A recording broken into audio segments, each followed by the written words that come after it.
Get that cleaning lady out of my range! Gunnery Sergeant Marcus Reeves's voice exploded across Whiskey Jack Range like thunder. His face was purple with rage, spittle flying as he jabbed a finger at the small woman kneeling by the target markers. I don't care if you're scrubbing toilets or picking up trash. This is a restricted military zone. Bang, bang, bang. 3 more shots missed the target at 1,700 yards. Shot number 125, 126, 127. Each miss brought his Force Recon team closer to mission failure and career destruction. Sabrina Williams slowly stood up, dust on her faded maintenance uniform, thermos in one weathered hand. She was maybe 5'4", probably 130 pounds soaking wet. The kind of woman you would pass on the street without a second glance.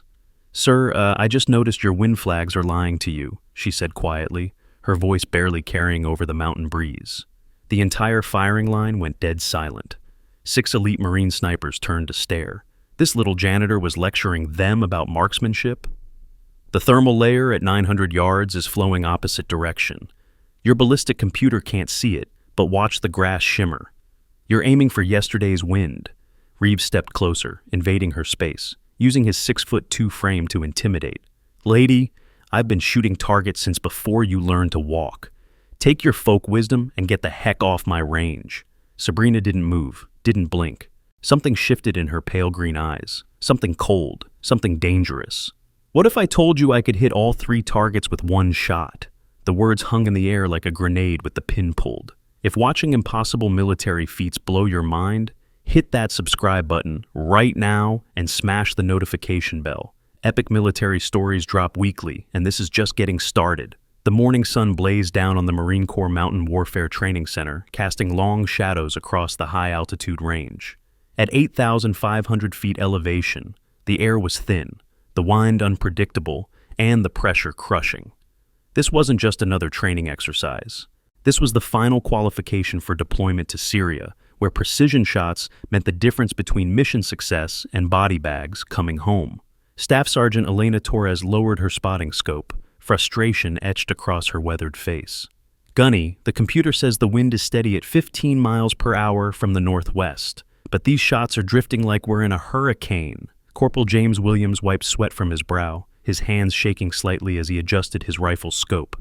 My ballistic solution should be perfect. Range verified at 1,700 yards, barometric pressure accounted for, even calculated for the Coriolis effect. I don't understand why nothing's hitting. Sergeant Davis, the unit's best marksman until this morning, stared at his high-tech equipment in disbelief. The Barrett M82 rifle before him was worth more than most people's cars. The Schmidt and Bender scope alone cost $18,000. The ballistic computer strapped to his wrist could calculate firing solutions faster than most people could think, yet target after target remained untouched. This is absolutely ridiculous, Reeves barked, his voice carrying the authority of 15 years in the Corps. We've got the best equipment, the best training, the best Marines in the world, and we can't hit a stationary target. What's Command going to say when they find out Force Recon couldn't qualify for deployment? Behind the safety barrier, Sabrina continued her maintenance work, deadheading the roses planted along the range perimeter. To any casual observer, she was exactly what she appeared to be, a civilian contractor hired to keep the base grounds presentable. Her khaki uniform was faded from countless washings, her steel-toed boots scuffed from years of honest work. The name tape on her chest read simply S. Williams in block letters. But her positioning wasn't random. From her vantage point, she could see every wind flag along the range, from the closest at 400 yards to the furthest at 1,700 yards. More importantly, she could see what the Marines couldn't, the way the mountain terrain created invisible air currents that no computer could predict. Range Master Thompson, a grizzled master sergeant with 28 years of service, approached the firing line with a clipboard thick with documentation. Gentlemen, I need to remind you that this qualification cannot be postponed. The deployment schedule is non-negotiable. If this team fails to qualify, replacement Marines will be selected from 2nd Battalion. The threat hung heavy in the desert air. 2nd Battalion was good, but they weren't Force Recon. They weren't the elite of the elite. For these 6 Marines, failure here meant not just professional embarrassment, but the end of everything they'd worked toward. Sabrina stood slowly, her movements deliberate and careful. She walked toward the range office, ostensibly to check the maintenance schedule posted on the bulletin board, but her path took her close enough to the firing line to hear the technical discussions. The Mirage is running left to right at 1,000 yards, Torres was saying, but the flags at 1,500 are showing completely different wind direction. Computer says to hold 2.3 minutes left, Williams added, but every shot is going 4 minutes right of center. Sabrina paused, pretending to read her work schedule while listening to the Marine's frustrated analysis. She'd heard enough. "Excuse me," she said quietly, approaching the barrier. "I don't mean to interrupt, but I couldn't help overhearing." Reeves spun around, his face immediately darkening. "Ma'am, this is a restricted training area. Civilians need to maintain a safe distance from active firing operations." "I understand, Gunny," Sabrina replied, using the familiar term with natural ease. "I just thought you might want to know that your wind readings are being affected by thermal inversion." The silence that followed was deafening. Torres and Williams exchanged glances. Davis actually lowered his rifle to stare at the maintenance worker, who just used a term most civilians had never heard. "Thermal inversion?" Thompson repeated, walking closer to the barrier. "Ma'am, what exactly do you know about long-range ballistics?" Sabrina shrugged, a simple gesture that somehow conveyed both humility and confidence. "I just noticed things. The flags at 800 yards are showing one wind pattern, but if you look at the grass on that ridge at 1,000 yards, it's bending the opposite direction. The hot air rising from those rocks is creating a rolling current that reverses direction about every 45 seconds. Reeves felt his professional pride stinging. This woman, this janitor, was lecturing him about marksmanship in front of his Marines. "Listen, lady, I appreciate your observations, but we have actual scientific equipment here. We don't need folk wisdom about grass bending. Your equipment is reading surface wind," Sabrina continued calmly, "but bullets fly through 3 dimensions. At this altitude, with this terrain, you've got at least 3 distinct wind layers between here and that target." Williams lowered his scope and actually looked where Sabrina was pointing. For the first time all morning, he began to see what she was describing. The flags told one story, but the natural indicators, grass, dust, heat shimmer, were telling another. "Holy cow," Williams whispered. "She's right. Look at the mirage patterns. They're flowing in completely different directions at different distances." Torres raised her spotting scope, following Sabrina's guidance. "The thermal layer is definitely moving opposite to the surface wind. How did we miss that?" "Because you're looking at data instead of reading the environment," Sabrina replied. "Your computers can calculate theoretical ballistics, but they can't feel the mountain breathing." Reeves felt control of the situation slipping away. This civilian was making his Marines question their training, their equipment, their methods. Worse, she might actually be right. "Ma'am, I need to ask you to step back from the firing line," Thompson interjected, though his tone was more curious than dismissive. "Do you have any formal training in ballistics or meteorology?" Sabrina smiled a small, enigmatic smile. "I've picked up a few things over the years." As she spoke, she unconsciously shifted her stance, feet shoulder-width apart, weight slightly forward, hands clasped behind her back. It was a position any military person would recognize instantly. Parade rest. The posture was so natural, so automatic, that she didn't even realize she'd assumed it, but Williams noticed. "Sarge," he whispered to Torres, "look at how she's standing." Torres followed his gaze and felt a chill run down her spine. That wasn't the posture of a civilian contractor. That was military bearing, ingrained through years of training and discipline. "Ma'am," Thompson said slowly, "might I ask where you learned about wind reading and ballistics?" "Books, mostly," Sabrina replied, though something in her tone suggested there was more to the story. "I've always been interested in precision shooting. It's a fascinating science." She turned to look at the target through a pair of compact binoculars that hung around her neck. The movement revealed a glimpse of her forearm, where the edge of what looked like a scar disappeared beneath her long sleeves. "Your biggest problem right now is that you're fighting the wind instead of working with it," she continued.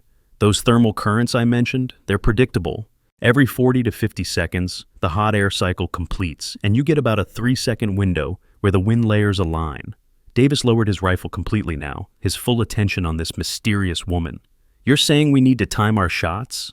I'm saying you need to stop trusting your computers and start trusting your eyes," Sabrina replied. "Watch the mirage. Really watch it. See how it pulses? That's your countdown timer."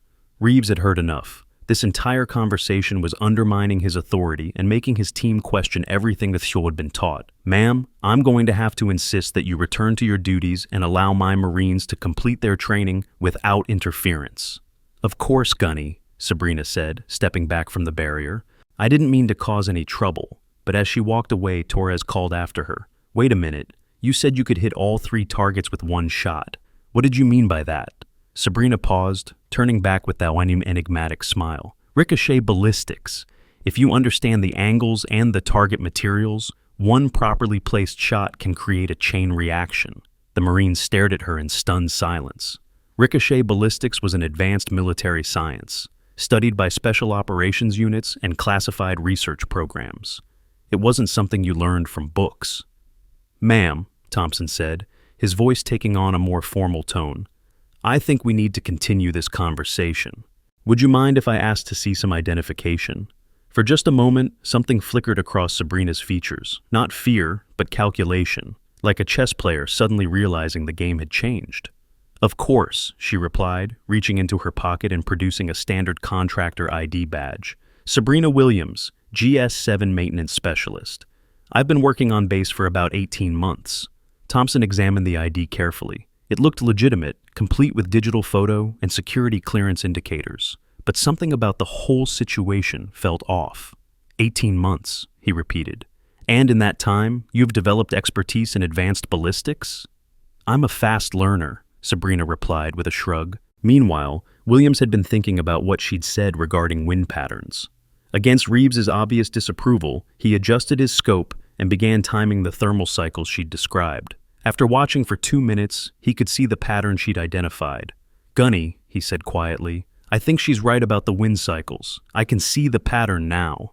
Corporal Williams, Reeves snapped, you will not adjust your firing solution based on advice from a civilian contractor. But Torres had also been watching, and she was seeing the same thing Williams had observed. Sarge, the Mirage pattern definitely cycles every 48 seconds, and there's definitely a brief moment where the layers align. Sabrina watched the exchange with growing interest.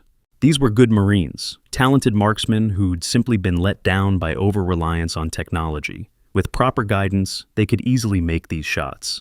Tell you what, she said, her voice taking on a slightly different quality. Give me 1 shot at your target, and I'll prove what I'm talking about. Reeves laughed, but it was a harsh sound without humor. Ma'am, this is a military weapons range. We can't just hand rifles to civilians. I have a hunting rifle in my truck, Sabrina replied calmly. Nothing fancy, just something I use for deer hunting, but I bet I can demonstrate the principles I've been describing. This is getting ridiculous, Reeves muttered, but Thompson held up a hand. Actually, Gunny, I'm curious to see what she has in mind. Ma'am, what kind of hunting rifle are we talking about? Nothing special, Sabrina repeated. Just an old Remington 700, but it's accurate, and more importantly, I know exactly how it shoots. Thompson considered this. Technically, there was no regulation preventing a contractor from demonstrating civilian marksmanship skills, especially if it might help solve their current training problem. What exactly are you proposing? He asked. 1 shot at your target, Sabrina said simply. If I miss, I'll apologize for wasting your time and get back to my gardening. If I hit, maybe you'll consider that there might be something to what I've been saying about wind reading. The audacity of the proposal was staggering. A civilian contractor was challenging Force Recon Marines to a shooting contest using a hunting rifle against military-grade precision weapons. It should have been laughable, but something in Sabrina's quiet confidence suggested this wasn't a joke. Ma'am, Davis interjected, that target is at 1,700 yards. That's over a mile. Most hunting rifles aren't even capable of that range. Most aren't, Sabrina agreed, but mine's been modified a bit. Thompson and Reeves exchanged glances. The situation had moved far beyond normal training protocols, but the potential learning opportunity was too valuable to dismiss. All right, Thompson said finally, but we do this properly. Safety protocols will be strictly observed. You'll need to provide proof that your weapon is properly registered and that you're qualified to operate it on a military range. Of course, Sabrina nodded. Give me just a minute to get everything from my truck. As she walked toward the parking area, the Marines watched in fascination and disbelief. Williams shook his head slowly. This is either going to be the most impressive thing we've ever seen, or the most embarrassing. My money's on embarrassing, Reeves muttered, but privately he wasn't so sure. There was something about this woman that didn't add up.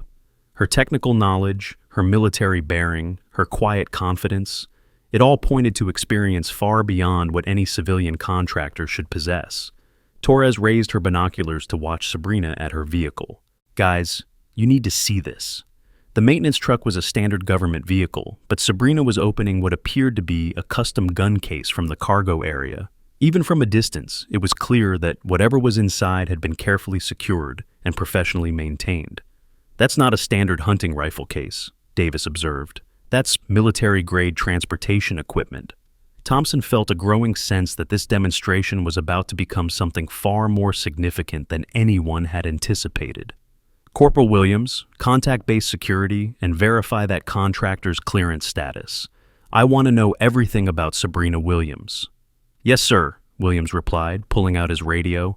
But before he could make the call, Sabrina was walking back toward the firing line, carrying her rifle case, and what appeared to be a small range bag. Her movements were different now, more purposeful, more precise. The casual demeanor of a maintenance worker was being replaced by something else entirely. Ma'am, Thompson called out as she approached, before we proceed, I need to inspect your weapon and verify that it meets range safety requirements. Absolutely, Sabrina replied, setting the case down on a nearby bench. Safety first. She opened the case with practiced efficiency, revealing not the typical hunting rifle the Marines had expected, but something far more sophisticated.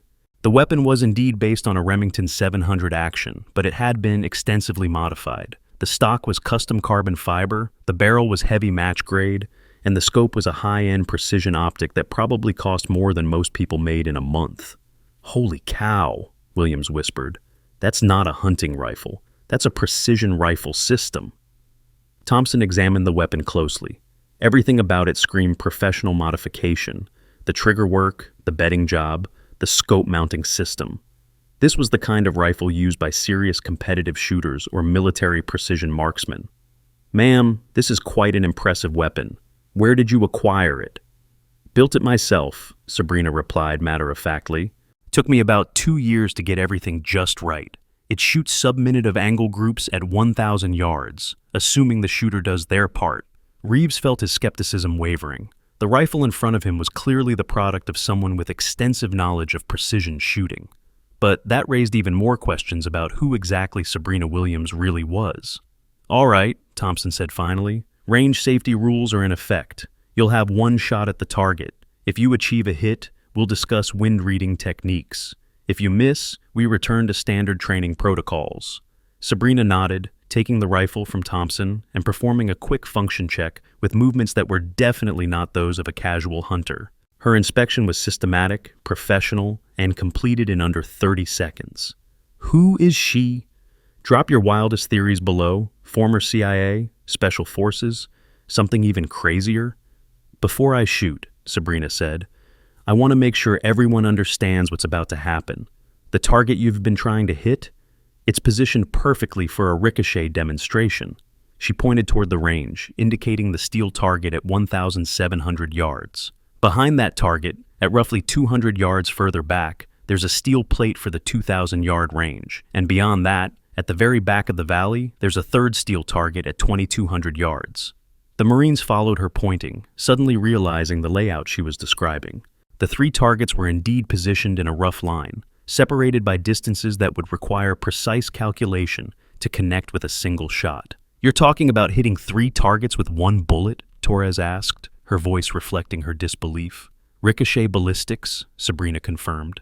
If you understand the angles and the target materials, and if you can read the wind correctly, it's theoretically possible to create a bullet path that connects multiple targets. Davis lowered his spotting scope to stare at her directly. Ma'am, with all due respect, that's not theoretically possible. That's practically impossible.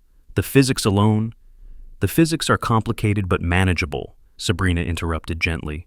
You need to account for angle of incidence, target material hardness, bullet construction, and of course environmental factors. But it can be done.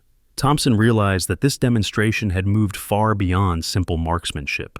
If this woman could actually accomplish what she was describing, it would represent a level of skill that bordered on the supernatural. Ma'am, I need to ask you directly. What is your background? Because what you're describing requires knowledge that isn't available in civilian shooting programs. For a long moment, Sabrina didn't answer. She looked out at the targets, then back at the Marines who were watching her with growing fascination and suspicion. I've had some training, she said finally. More than most, I suppose. It was a non-answer that raised more questions than it resolved, but before Thompson could press further, Sabrina was moving toward the firing position. She set up with an economy of motion that spoke of thousands of hours of practice. No wasted movement, no hesitation, no uncertainty. The rifle was positioned perfectly, her body alignment was textbook, and her breathing pattern was controlled and steady. I need about 2 minutes to read the wind conditions, she said, settling into position behind the scope. This shot requires timing the thermal cycles we discussed earlier. The Marines watched in fascination as Sabrina began what appeared to be a meditation process. Her eyes moved constantly, tracking wind flags, grass movement, and heat mirage patterns across the entire range. She was reading the environment like a book, gathering information that her brain was processing into a firing solution more complex than any computer could calculate. Thermal inversion is completing its cycle, she murmured, more to herself than to the observers. Surface wind steady at 14 miles per hour from the northwest. Mid-level crosswind at approximately 8 miles per hour from the southwest. High-level flow, minimal, maybe 2 miles per hour. Williams grabbed his spotting scope, trying to see what Sabrina was seeing. How can you tell all that just by looking? Practice, she replied simply. When you stop trusting machines and start trusting your eyes, you begin to see things differently. Thompson checked his watch. This entire situation had moved far beyond normal training protocols, but he couldn't bring himself to stop it. If nothing else, his Marines were learning more about environmental awareness in these 10 minutes than they had in months of computer-assisted training. A wind cycle is approaching the convergence point, Sabrina announced. 30 seconds. She adjusted her scope slightly, making minute corrections to elevation and windage that seemed to be based on calculations happening in her head. Her breathing slowed, becoming deeper and more regular. 15 seconds. The entire range had gone silent. Even the wind seemed to pause, as if nature itself was holding its breath for what was about to happen. 5 seconds. 4, 3, 2. The rifle fired with a sharp crack that echoed off the mountain walls. Through their spotting scopes, the Marines watched the bullet's path, marked by a slight disturbance in the air as it flew downrange. 1,700 yards away, the first target rang with the distinctive sound of a solid hit, but instead of absorbing the bullet's energy, the steel plate deflected it at a precise angle, sending it toward the second target. Clang! 2,000 yards. Another perfect hit. Another calculated deflection. Clang! 2,200 yards. The final target sang out across the valley, confirming what should have been impossible. 3 targets. 1 shot. Perfect execution. The silence that followed was broken only by the faint echo of the last impact bouncing off the mountain walls. 6 elite Marines and 1 rangemaster stood in stunned disbelief at what they had just witnessed. "Good Lord," Thompson whispered, lowering his binoculars. That's not possible." Sabrina worked the bolt of her rifle, ejecting the spent cartridge case and engaging the safety in one fluid motion. She sat up from the firing position with the same controlled movements she'd used throughout the demonstration. "Wind reading," she said simply, as if she'd just demonstrated how to tie a shoelace. When you understand the environment, you can work with it instead of fighting against it. But the Marines weren't looking at her anymore. They were staring at something else entirely, something that had been revealed when Sabrina's maintenance shirt had shifted during the shooting position. Underneath the faded civilian clothing, they could see the edge of what was unmistakably a tactical vest. And on that vest, partially visible, was a patch that made Thompson's blood run cold. Delta Force, the Special Operations Aviation Regiment. And below that, a name tape that read simply, Williams. Thompson's mind raced as pieces of a puzzle began falling into place. The technical knowledge, the military bearing, the impossible marksmanship skill. And now, physical evidence that this maintenance worker was something else entirely. "Ma'am," he said slowly, his voice taking on a very different tone. "I think we need to have a conversation about who you really are." But before Sabrina could respond, the distinctive sound of rotors began echoing through the mountain valley. A helicopter was approaching fast, flying low and fast in the kind of tactical profile used for emergency insertions. Williams grabbed his radio, switching to the air traffic control frequency. Whiskey Jack Range Control, we have unscheduled air traffic approaching the range. Please identify. The response crackled through the speaker, with the authority of high-level command. Whiskey Jack Range, this is Sword 6-6, emergency priority flight with Colonel Hayes aboard. Clear the range immediately and prepare for command consultation. Thompson felt his stomach drop. Colonel Hayes was the base commander, and he didn't make emergency flights to remote training ranges unless something significant was happening. The UH-60 Black Hawk settled onto the range's helicopter landing zone in a cloud of dust and rotor wash. Before the engines had even begun to wind down, figures were emerging from the aircraft. Colonel Hayes in full battle dress uniform, the base sergeant major, and behind them, two individuals in civilian clothes who carried themselves with the unmistakable bearing of federal agents. "What the heck is going on?" Reeves muttered, but Thompson was beginning to understand. The approaching group moved with purpose and urgency that suggested this wasn't a routine visit. They were walking directly toward the firing line, directly toward Sabrina Williams, who had quietly begun packing her rifle away with the same methodical precision she'd shown throughout the morning. "Agent Williams," Colonel Hayes called out while still 50 yards away, "we need to talk. Now. Agent Williams, not Contractor Williams, not Civilian Williams, Agent Williams." The Marines exchanged glances that reflected their growing understanding that they had stumbled into something far beyond a simple training exercise. The quiet maintenance worker who had just demonstrated impossible marksmanship skills was apparently a federal agent of some kind, operating undercover on their base. Thompson approached Sabrina, his mind reeling with questions. "Ma'am, I think I owe you an apology. We had no idea." "You weren't supposed to," Sabrina replied calmly, securing her rifle in its case. "The cover was working perfectly until your Marines started having problems with their wind reading." She turned to face the approaching command group, her entire demeanor shifting from the humble maintenance worker they'd met that morning to something else entirely. Her posture straightened, her movements became more precise, and when she spoke, her voice carried an authority that hadn't been there before. "Colonel Hayes," she said with a slight nod, "I assume my cover's been blown?" "Completely," Hayes replied, stopping in front of the group. "Agent Williams, meet Gunnery Sergeant Reeves and his Force Recon team. Gentlemen, meet Special Agent Sabrina Williams, Defense Intelligence Agency, currently assigned to Operation Ghostwalker." The words hit the Marines like physical blows. Defense Intelligence Agency, Operation Ghostwalker. This wasn't just any federal agent. This was someone operating at the highest levels of military intelligence. "Operation Ghostwalker?" Torres repeated, her voice barely above a whisper. "Classified," one of the civilian agents replied curtly. "What's important is that Agent Williams's cover has been compromised, which creates significant operational problems." The revelation hit the Marines like a physical blow, but Colonel Hayes wasn't finished.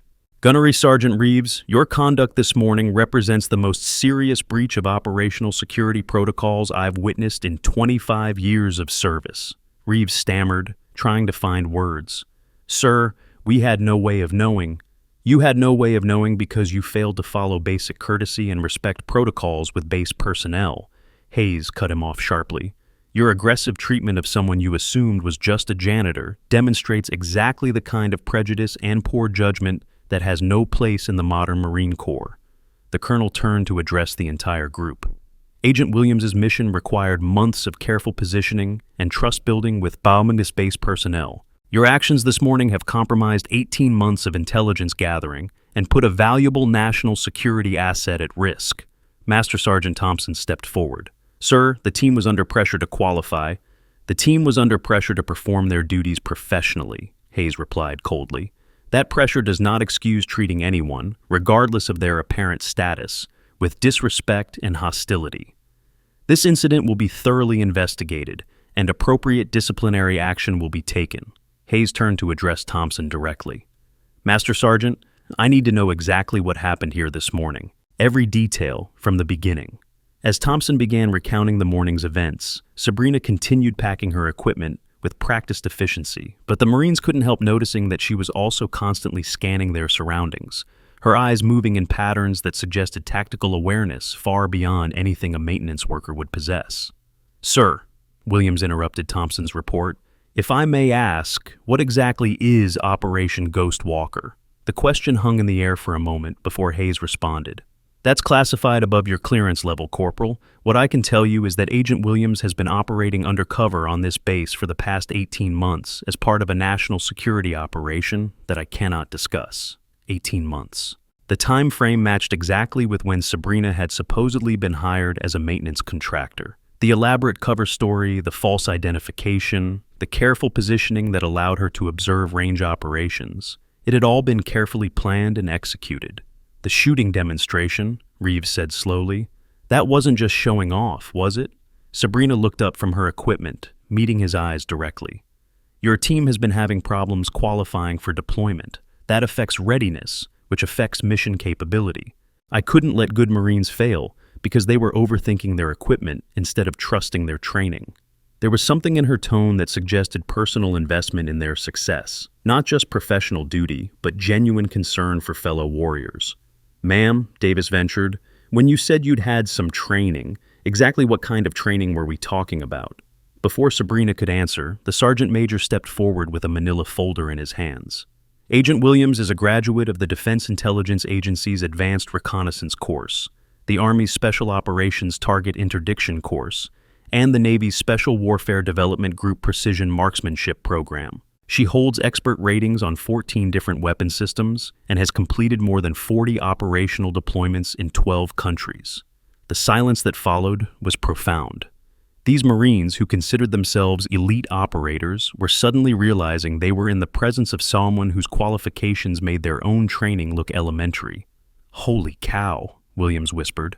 "Ma'am, why were you working as a maintenance contractor?" "Cover for status," Sabrina replied simply. The mission required someone who could observe base operations without drawing attention. A civilian contractor, with grounds maintenance responsibilities, has access to virtually every area of the base, can be present during training exercises without suspicion, and can gather intelligence on operational readiness without anyone asking questions. Thompson was beginning to understand the scope of what they'd stumbled into. "Ma'am, when you were watching our training this morning, you weren't just being helpful. You were conducting some kind of assessment." "Among other things," Sabrina confirmed, "force recon teams represent significant strategic assets. When a team begins experiencing unusual training problems, that becomes a matter of interest to certain agencies." Hayes consulted his watch, then addressed the group with obvious urgency. "Agent Williams, the situation has changed. Your original mission parameters are no longer viable. We need to relocate you immediately." "Understood, sir," Sabrina replied. "How much time do I have?" 15 minutes to gather essential materials. Transport will be standing by." The efficiency of the exchange suggests that this kind of rapid extraction was routine for people at Sabrina's level. But for the Marines watching the conversation, it was like getting a glimpse into a world they never knew existed. "Sir," Torres asked hesitantly, "is Agent Williams in some kind of danger?" Hayes and Sabrina exchanged a look that suggested the question had touched on something significant. "There are operational concerns," Hayes replied carefully. "Nothing that affects base security, but Agent Williams' continued presence here is no longer advisable." It was a diplomatic way of saying that something had gone seriously wrong with whatever mission Sabrina had been conducting, but the details were far above the Marines' security clearance. Sabrina finished packing her rifle and stood, slinging the case over her shoulder, with movements that were now obviously those of a professional operator rather than a civilian employee. "Before I go," she said, addressing the Marines directly, "let me leave you with something that might help with your qualification shoots." She walked to the range equipment locker and pulled out a piece of paper, sketching quickly with a pencil. Wind reading isn't about the equipment. It's about understanding that air moves in layers, like a river with currents at different depths. Your computers can measure surface conditions, but bullets fly through three-dimensional space. The sketch showed the range profile with arrows indicating wind flow at different altitudes, thermal currents rising from heated surfaces, and pressure differentials created by terrain features. At this range, in these mountains, you've got 4 distinct wind environments, she continued. Surface wind, affected by ground heating, mid-level crosswinds, influenced by the valley shape, high-altitude flow, usually steady but weak, and thermal inversion layers that reverse direction cyclically. Williams studied the diagram intently. "How do you read all that without instruments?" "Grass movement for surface wind, mirage patterns for mid-level currents, dust movement for pressure differentials, and timing. Thermal cycles are predictable if you know what to look for. She handed him the sketch. Practice reading the environment instead of reading the computer. Your equipment should confirm what your eyes are telling you, not replace what your brain can calculate. Torres looked up from the diagram. Ma'am, this is graduate-level meteorology applied to ballistics. Where did you learn this? Trial and error, Sabrina replied with a slight smile. When your life depends on making impossible shots in impossible conditions, you learn to see things differently. The casual mention of life or death situations reminded the Marines that they were talking to someone whose operational experience was probably far beyond anything they could imagine. The precision shooting demonstration hadn't been a party trick. It had been a glimpse into the kind of skills required for missions they would never hear about. Hayes checked his watch again. Agent Williams, we need to move. Copy that, sir. Sabrina turned back to the Marines one final time. Gentlemen, you're good Marines with good instincts. Trust your training, trust your eyes, and stop overthinking your equipment. You'll make those shots. She paused, then added with evident sincerity, It's been an honor working alongside you, even if you didn't know it at the time. Thompson stepped forward, extending his hand. Ma'am, it's been an honor having you here. I wish we could have known sooner. That was the point, Sabrina replied, shaking his hand firmly. But maybe it worked out for the best. Your team learned something important today, and maybe they'll remember it when it counts. As the command group prepared to leave, Reeves found himself with one burning question that he had to ask. Agent Williams, when you said you could hit 3 targets with one shot, had you ever actually done that before, or was this morning the first time? Sabrina paused at the question, a shadow crossing her features. Gunnery Sergeant, there are some things about my operational history that I can't discuss, but I will say this. The shot I made this morning was significantly easier than some I've had to make in the field. The statement hung in the air like smoke, suggesting experiences and capabilities that existed in a realm far beyond normal human experience. Take care of yourselves, she added, then turned to follow Colonel Hayes toward the waiting helicopter. The Marines watched in silence as the group walked away, taking with them the mystery woman who had appeared in their lives for a few hours and changed everything they thought they knew about precision shooting, environmental awareness, and the hidden world of intelligence operations. As the helicopter lifted off, carrying Sabrina Williams back into whatever shadows she had emerged from, the 6th Force Recon Marines stood looking at the targets she had hit with a single, impossible shot. Well, Davis said finally, I guess we know why our wind reading was giving us problems. Yeah, Williams agreed, still holding the sketch she had drawn. We were trying to fight the mountain instead of understanding it. Torres picked up her rifle, chambering around and settling into firing position.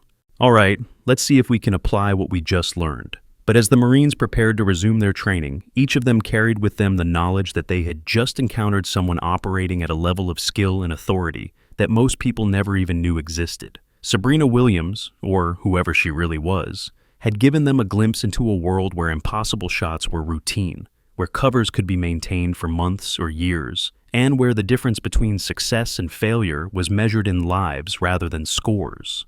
The wind patterns she had described were still there, still flowing in their complex 3-dimensional dance across the mountain range. But now, the Marines could see them, could read them, could work with them instead of against them.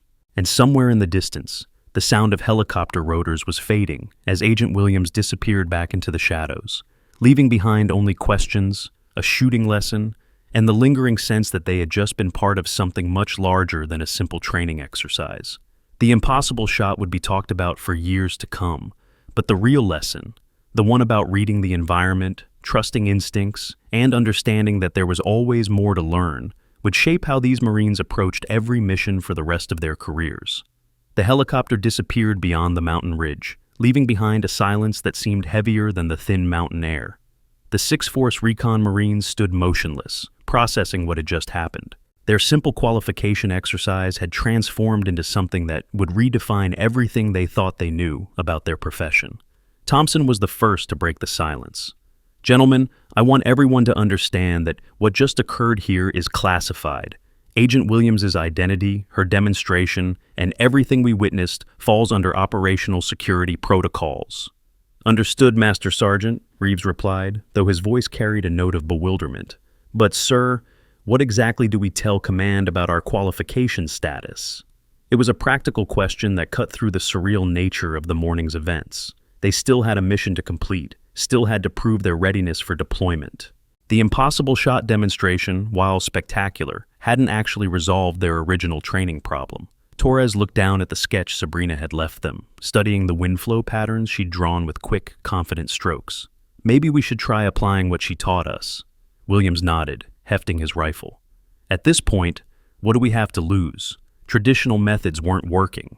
Davis moved to the firing line, but instead of immediately settling into position, he began observing the range environment the way Sabrina had demonstrated. Grass movement, heat mirage patterns, dust drift, indicators he'd been trained to notice but had dismissed in favor of electronic readings. "Okay," he said slowly, "I can see what she meant about the thermal layers. Look at the mirage at 1,000 yards versus 1,500 yards. They're flowing in completely different directions." Thompson checked his chronometer. "You have 2 hours remaining for qualification attempts. I suggest you use them wisely."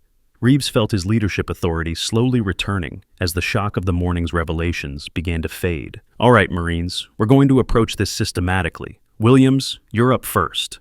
Apply Agent Williams's techniques and see what happens." Corporal Williams moved to the firing position, but his approach was different now. Instead of immediately consulting his ballistic computer, he spent several minutes simply observing. Wind flags, grass patterns, the behavior of dust particles in the air. He was learning to read the environment like a language he'd never bothered to study before. "Surface wind is about 14 miles per hour from the northwest," he announced.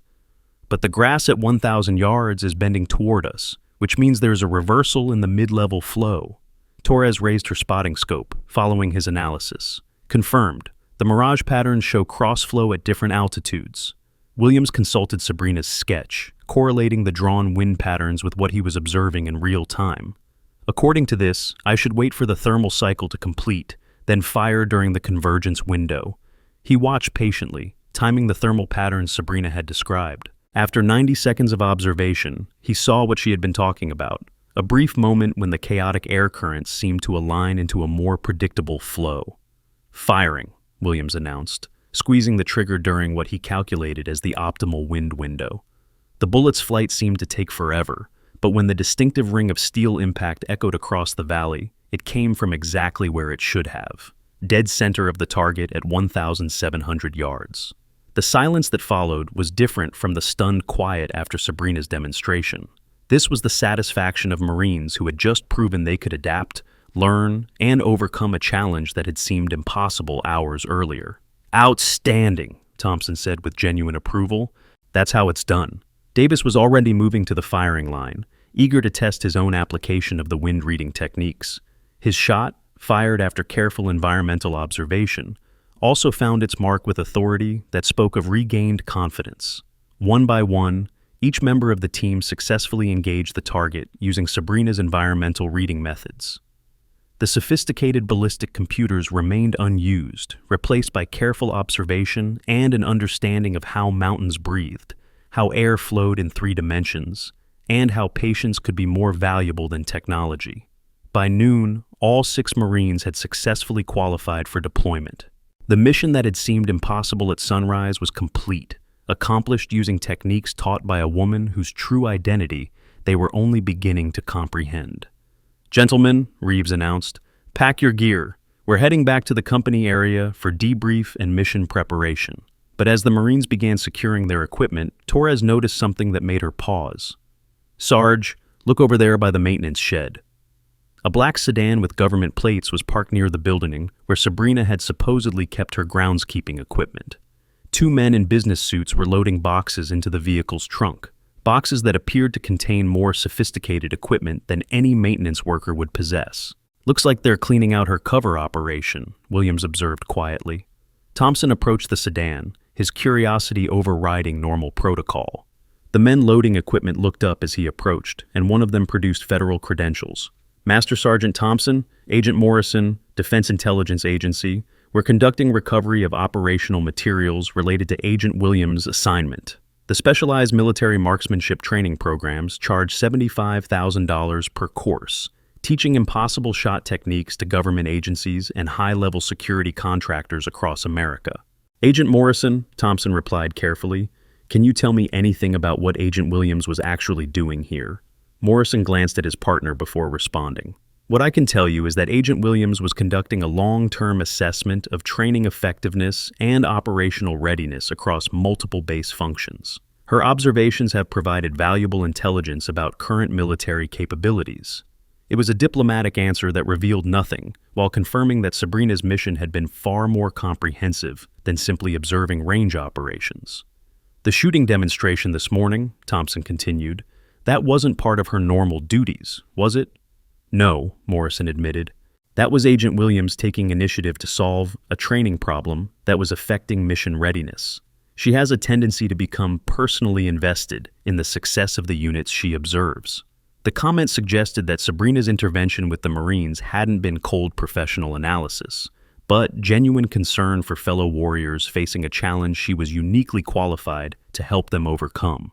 Davis approached the group, having overheard the conversation. Sir, can you tell us anything about Agent Williams's background? The capabilities she demonstrated today were extraordinary. Morrison studied Davis for a moment before responding. Agent Williams is what we call a multidisciplinary operative. Her skill set encompasses precision marksmanship, environmental assessment, intelligence gathering, and technical analysis. She's completed assignments in locations I cannot discuss, dealing with challenges I cannot describe. Next week features another undercover expert story will shock you. Subscribe immediately or you'll miss it. The vague description only deepened the mystery surrounding the woman who had spent 18 months disguised as a base maintenance worker while conducting operations at the highest levels of military intelligence. Is she safe? Torres asked, the question reflecting a concern that had been growing since Sabrina's hurried departure. The way you extracted her, it seemed like there was some kind of threat. Morrison's expression darkened slightly. Agent Williams's cover was compromised this morning when she chose to intervene in your training exercise. Her continued presence on base was no longer viable from a security standpoint. Compromised how? Thompson pressed. There are foreign intelligence operatives who have been attempting to identify and track certain DIA assets, Morrison explained carefully. Agent Williams's demonstration of her capabilities may have provided confirmation of her identity to parties who have been searching for her. The revelation sent a chill through the group of Marines. Their morning training exercise had inadvertently exposed a deep cover intelligence operative to potential enemy action. Sir, Reeves said slowly, are you saying we put Agent Williams in danger by asking her to demonstrate her shooting skills? Agent Williams made her own decision to reveal her capabilities, Morrison replied. She weighed the operational risks against the benefit of ensuring your team's mission readiness. In her judgment, your success was worth the exposure. Colonel Hayes stepped forward, his expression grim. However, the circumstances that led to this compromise require immediate corrective action. Gunnery Sergeant Reeves, you are hereby relieved of command of this unit, effective immediately. A formal investigation will determine whether charges of insubordination and conduct unbecoming will be filed. Reeves's face went white as the full weight of his actions crashed down on him. Sir, You endangered a federal agent conducting classified operations through your refusal to follow proper protocols, Hayes continued coldly. Your career as a Marine instructor is over. You'll be transferred to administrative duties pending review. The Sergeant Major approached Torres and the other Marines. Staff Sergeant Torres, you and the other team members will undergo mandatory retraining on interaction protocols with civilian personnel. This incident demonstrates a fundamental failure in judgment that cannot be tolerated. Torres felt her own career prospects crumbling. Yes, Sergeant Major. Furthermore, Hayes announced, this base will implement immediate changes to prevent future security compromises. All training personnel will undergo enhanced briefing on operational security protocols. The Williams Protocol for Environmental Awareness Training will become mandatory for all sniper teams across the Marine Corps. Williams felt compelled to ask the question that was haunting all of them. Will we ever see her again? Morrison was packing the last of the equipment boxes as he answered. Agent Williams has been reassigned to a new operational area. For security reasons, there will be no further contact with personnel from this base. The finality of the statement underscored the reality that Sabrina Williams, or whoever she really was, had passed through their lives like a ghost, leaving behind only the memory of an impossible shot and lessons that would influence their careers forever. As the DIA agents drove away with the remnants of Sabrina's 18-month cover operation, the Marines began their own journey back to the company area. But the conversation during the drive centered not on their successful qualification, but on the mystery woman whose brief intervention had changed everything. "Think about it," Davis said from the back of the transport vehicle. "She spent over a year watching us, learning our routines, understanding our capabilities. She probably knows more about this unit than our own command staff." Torres was still studying the wind-reading sketch Sabrina had drawn. "This level of knowledge doesn't come from books or even advanced training. This comes from practical application under extreme conditions." "Combat experience," Reeves agreed grimly. "The kind of experience that civilians aren't supposed to have access to." Thompson, riding in the front passenger seat, had been thinking about the broader implications of the morning's events. "Gentlemen, what we witnessed today was a glimpse into capabilities that most people don't even know exist. Agent Williams represents a level of operational skill that's probably shared by very few individuals." The conversation was interrupted by Thompson's radio crackling to life with an urgent transmission from base headquarters. "Whiskey Jack units, this is base control. All personnel return to company area immediately for priority briefing. Deployment timeline has been accelerated. Acknowledge." Thompson keyed his microphone. "Base control, Whiskey Jack units, acknowledge. En route to company area, ETA 20 minutes. The unexpected change in deployment schedule added another layer of urgency to an already extraordinary day. Whatever mission the Force Recon team was preparing for had suddenly become more immediate. "Looks like we're going to find out how well Agent Williams' lessons work in the real world," Williams observed. Back at the company area, the Marines found the entire base buzzing with activity that suggested major operational changes were underway. Transport aircraft were being prepped, equipment was being loaded, and personnel were moving with the focused energy that preceded significant deployments. Captain Martinez, the company commander, met them at the vehicle as they arrived. "Gentlemen, I understand you had an interesting morning at the range." "Yes, sir," Reeves replied carefully. "All team members successfully qualified for deployment." "Outstanding. I also understand you had an encounter with federal agents that I'm not going to ask about because I don't have the clearance to hear the answers." The captain's comment confirmed that word of the morning's events had already reached higher levels of command, probably through channels that the Marines themselves weren't privy to. "What I can tell you," Martinez continued, "is that your deployment has been moved up by 72 hours. You'll be wheels up at 0400 tomorrow morning for initial staging in Germany, then forward deployment to Syria within 48 hours. The accelerated timeline meant that everything they had learned about environmental wind reading would be tested in actual combat conditions almost immediately. The lessons Sabrina had taught them wouldn't remain theoretical. They would become survival skills. "Sir," Torres asked, "does the accelerated deployment have anything to do with this morning's events?" Martinez considered the question carefully before responding. "What I can tell you is that certain intelligence regarding enemy sniper capabilities has been updated, requiring immediate response from precision marksman teams with advanced environmental assessment skills." The phrasing was diplomatic, but the implication was clear. Intelligence that Sabrina had gathered during her 18-month assignment had contributed to mission planning that was now affecting their deployment. "Captain," Davis ventured, "will we receive any additional briefing about the environmental challenges we'll face in the operational area?" "Negative. The intelligence assessment indicates that your team now possesses the adaptive skills necessary to handle variable environmental conditions without additional specialized training." Again, the phrasing suggested that Sabrina's intervention had been noted, evaluated, and incorporated into mission planning at levels far above the company command structure. Over the following 12 hours, as the Marines prepared for deployment, they found themselves repeatedly applying principles Sabrina had demonstrated. Equipment selection, environmental assessment techniques, and approaches to precision shooting had all been influenced by their brief encounter with the mystery agent.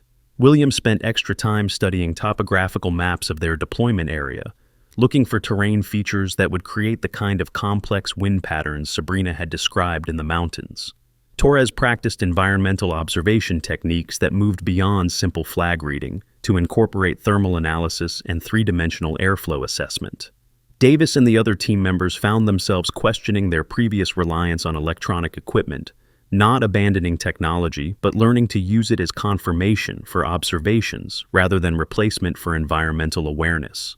At 0300 hours, as the Marines conducted final equipment checks before departure, Reeves gathered his team for a brief conversation. "Gentlemen, in 12 hours, we'll be in a combat zone where the skills we learned yesterday may literally mean the difference between life and death. Agent Williams took a significant personal risk to teach us something our previous training had missed." He paused, looking at each Marine individually. "I want you to remember that her sacrifice wasn't just about helping us qualify on a range. It was about ensuring we come home alive from whatever mission we're about to undertake." The weight of that responsibility settled over the team as they prepared to board the transport aircraft. Somewhere in the world, Sabrina Williams was probably preparing for her own mission, carrying skills and knowledge that existed at the very edge of human capability.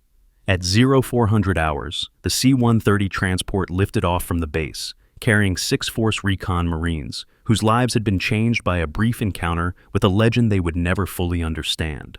But as the aircraft climbed into the pre-dawn darkness, each Marine carried with them not just the technical knowledge Sabrina had shared, but the understanding that there were people in the world who operated at levels of skill and dedication that most could barely imagine. The impossible shot would become part of unit lore, talked about in whispers and wondered about for years to come. But the real legacy of that morning would be measured in missions accomplished, lives saved, and the understanding that sometimes the most important lessons come from the most unexpected teachers. 3 weeks later, in the mountains of Syria, Corporal Williams would make a shot that saved his entire team from an enemy sniper positioned in conditions that defied every ballistic computer prediction. He would make that shot using environmental reading techniques learned from a maintenance worker who turned out to be one of the most skilled operatives in the intelligence community.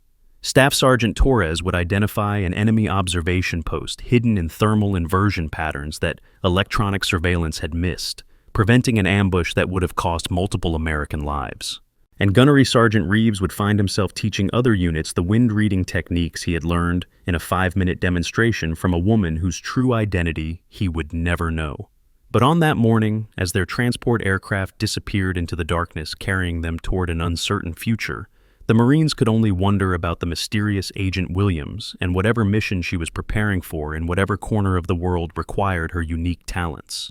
The base below them gradually disappeared into the darkness, but somewhere in the administration buildings, a secure communication terminal was receiving an encrypted message marked with the highest classification levels. Operation Nightfall authorized. Primary target confirmed. Agent Williams proceeding to extraction point for new assignment. Previous cover compromised, but mission objectives achieved. Recommend commendation for exceptional performance under adverse conditions. The message disappeared into the classified communication system, leaving no trace of the woman who had spent 18 months disguised as a groundskeeper while conducting intelligence operations that would influence military policy for years to come. In a hotel room 2,000 miles away, Sabrina Williams was packing equipment that bore no resemblance to maintenance tools: precision rifles, electronic surveillance gear, communication equipment, and documents that would establish her next identity in her next assignment. A photograph on the dresser showed 6 Marines standing beside a target that had been hit by an impossible ricochet shot. She looked at the image for a moment, then placed it carefully in a secure box with other mementos from operations that officially never happened. Her secure phone buzzed with an encrypted message. Target confirmed in Prague. Former partner Kane selling classified information to hostile intelligence services. Proceed with extreme caution. Authorization granted for terminal resolution if necessary. Sabrina studied the message, then deleted it according to security protocols. Marcus Kane had been her partner for 3 years, someone she had trusted with her life on multiple occasions. His betrayal made this assignment personal in ways that professional doctrine warned against. But, personal or not, the mission was clear. Kane had information that could compromise ongoing operations and endanger American assets worldwide. The threat had to be neutralized. As she finished packing, Sabrina thought briefly about the Marines she had encountered at the mountain range. By now, they would be in their deployment area, applying lessons she had taught them in conditions she could only imagine. The irony wasn't lost on her, that while she had been teaching them to read wind patterns and environmental conditions, she had been preparing for a mission that would take her into an entirely different kind of hostile environment, One where the enemy knew her face, her methods, and her capabilities. Her phone buzzed again with flight information and identity documents for her next cover. Lisa Martinez, art history professor, traveling to Prague for academic research. The legend was supported by months of preparation, false academic credentials, and a network of contacts who would confirm her story if questioned. But unlike the groundskeeper cover that had lasted 18 months, this identity was designed for a single mission with a clearly defined endpoint. Find Kane, determine the scope of his betrayal, and eliminate the threat he represented to American intelligence operations. The window of her hotel room looked out over the city lights that stretched to the horizon. Somewhere in that vast expanse of humanity, there were other operatives preparing for their own missions, facing their own impossible challenges, carrying their own burdens of responsibility for national security. And somewhere, 6 Marines were learning that the skills they had acquired from a mysterious maintenance worker were more valuable than they had ever imagined. The game of shadows continued, played by people whose names would never appear in history books, whose sacrifices would never be publicly acknowledged, and whose victories would never be celebrated outside the classified corridors where such things mattered. Sabrina turned away from the window, completed her packing, and prepared to disappear once again into the world of false identities and hidden missions that had been her life for longer than she cared to remember. The impossible shot had been just another day's work for someone whose entire existence was built around achieving the impossible, one mission at a time. But as she prepared to leave for Prague and the confrontation with her former partner, Sabrina carried with her the memory of 6 Marines who had reminded her why the shadows were worth walking, why the sacrifices were worth making, and why some legends needed to remain hidden to protect those who served in the light. 6 months later, a disgraced former gunnery sergeant, Marcus Reeves, sat in a windowless office at Marine Corps Logistics Base, processing supply requisitions, a far cry from training elite warriors. His instructor credentials had been permanently revoked, his advancement frozen, and his military reputation destroyed. Every night, he remembered the impossible shot that had revealed his fundamental incompetence as a leader. Staff Sergeant Torres, demoted to sergeant, was teaching basic marksmanship to recruits. Her dreams of special operations assignments permanently ended. The other team members faced similar career setbacks, serving as cautionary examples throughout the Corps of what happened when Marines failed to show proper respect to those who had earned it. But the Williams Protocol had spread throughout military training establishments worldwide. Thousands of snipers now learned environmental awareness techniques that had been refined in shadows by someone they would never meet. Her legacy lived on in every impossible shot, made possible by understanding instead of technology. And in Prague, several unresolved questions remained. Who else was operating under deep cover in military installations? What was the true scope of Operation Blackout? How many foreign agents were actively hunting American operatives? Why had Marcus Kane betrayed his country? Where would Agent Williams surface next? And how many other legends walked among ordinary people, protecting freedoms that most would never know were threatened? The story would end where it began, with a precise shot fired under impossible conditions by someone the world would never know existed. But this time, justice had been served, consequences had been paid, and the legend would continue in the skills of warriors who carried forward the wisdom of ghosts. Some legends never died, they just found new students to teach. And somewhere in the distance, the sound of aircraft engines carried other warriors toward their own destinies, armed with knowledge passed down from legends they would never meet, carrying forward traditions they would never fully understand. The wind patterns would keep flowing across mountains and valleys, invisible rivers of air that only the most skilled could read and predict. And somewhere, someone would need to make an impossible shot when everything else had failed. The training would continue, the missions would evolve, and the legends would pass their knowledge to the next generation, one impossible demonstration at a time. The story was ending, but the legend was just beginning. These stories end here, but the journey continues. Many new episodes are waiting for you. And if you enjoy, please take a moment to like, subscribe to our EV Story channel, and turn on the bell. See you in the next story.